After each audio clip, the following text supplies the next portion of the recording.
perspective, who's going to look bad in a situation like this? It's the demonstrators, it's the leaders in Los Angeles who are in power as this is happening in their streets.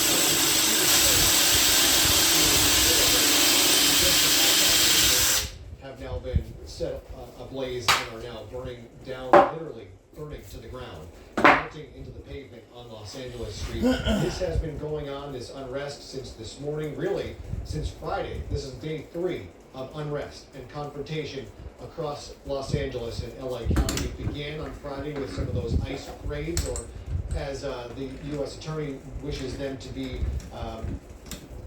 referred to as immigration enforcement, at a Home Depot, taking some day laborers. The federal government says they're not just day laborers, they are violent criminals. That may be the case. They did put out some of the people they have arrested, and not all of them were violent criminals with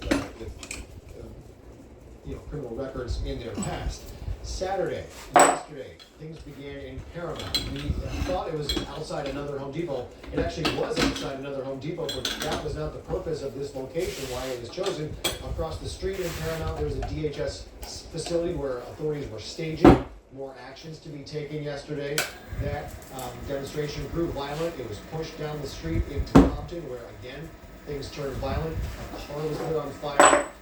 Firefighters and law enforcement came under attack from throwing projectiles, and then it continued last night here at the federal building in downtown detention center, where people were being held. Back to today, another demonstration began in Boyle Heights, walked their way across the river and the freeway over to downtown, again gathering at the federal complex there.